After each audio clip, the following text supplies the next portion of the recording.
Chairman, I rise to support this resolution because this matter has to be considered and reconsidered as planning goes on right at the beginning.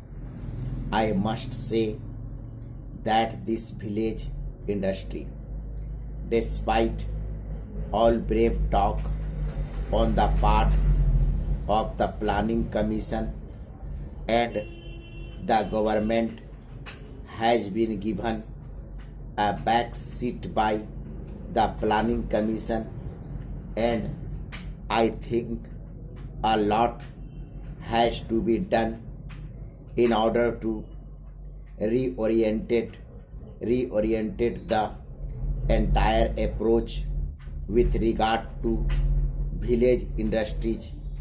I generally agree with much of what has been said by the two speakers who have preceded me, and I should like to add a few suggestions to what they have said.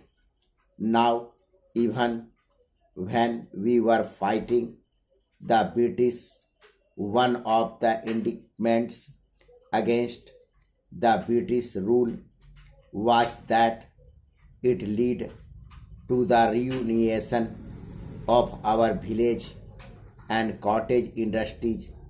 This criticism was absolutely justified, and the meaning of it was not fully seen at the time, perhaps as it is seen today. After independence, we have embarked on a policy of industrialization of the country, but in an underdeveloped economy like this, where we have got nearly 82% or a little more of the population living in the villages, you cannot have rapid industrialization merely by starting heavy industries or even medium industries in the urban areas and towns, whether they be in the public sector or in the private sector. They are of course importance, and the development of such industries must be on a far bigger scale. That is what we stand for, but at the same time we must embark on a policy of industrialization of the rural areas.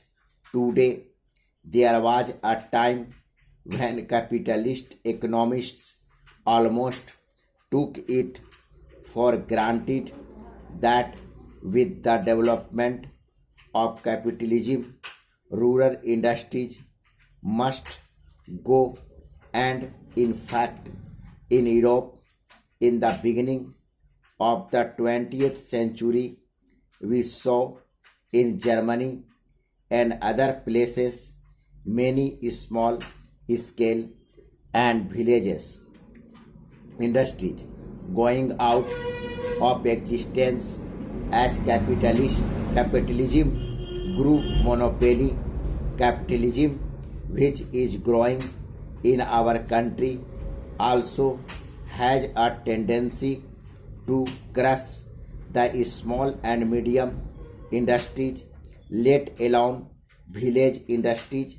The moment rural economy is drawn into the orbit of capitalistic market, the tendency is there, and the laws operate for the decline of the rural industries of the type that exists now. This process is there in our country country artificially.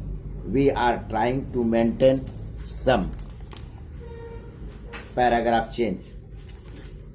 In the rural areas, you have nearly 3.5 million new job seekers every year.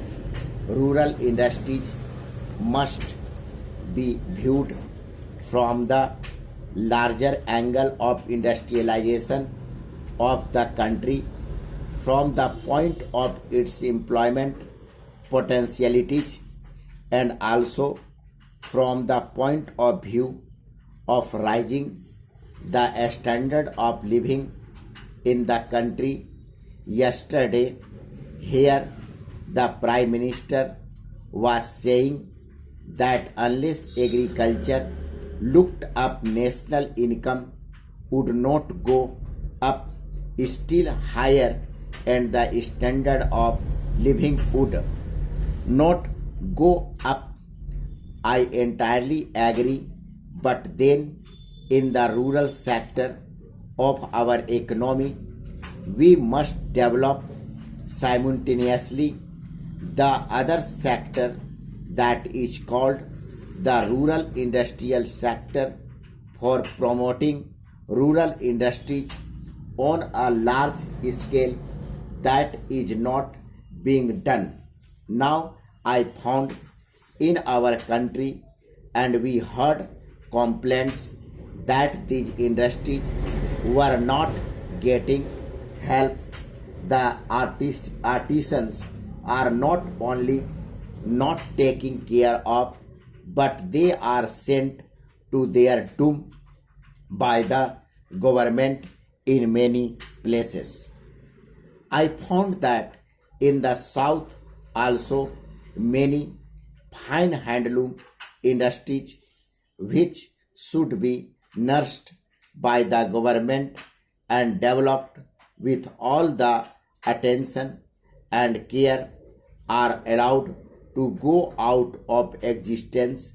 Therefore, it needs a serious rethinking on the part of the Commission as to how can we set about this task. It is not just a question of supplementing something, it is a question of supplementing something.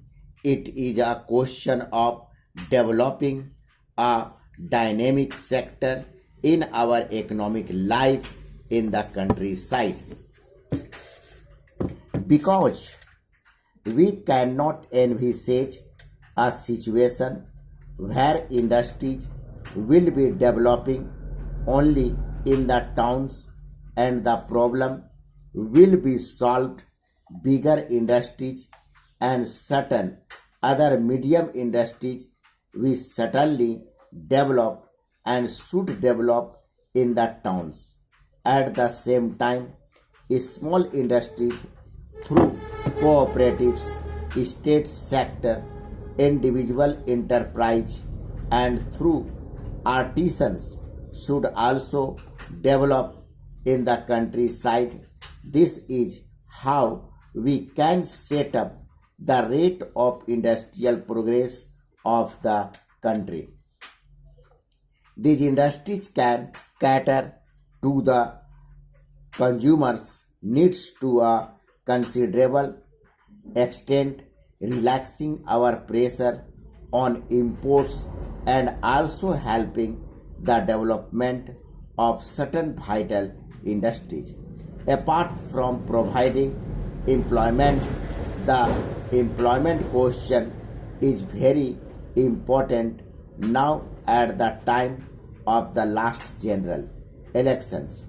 The gentlemen of the Congress party issued a manifesto written by Prime Minister Nehru in which they have said that unemployment would be reduced.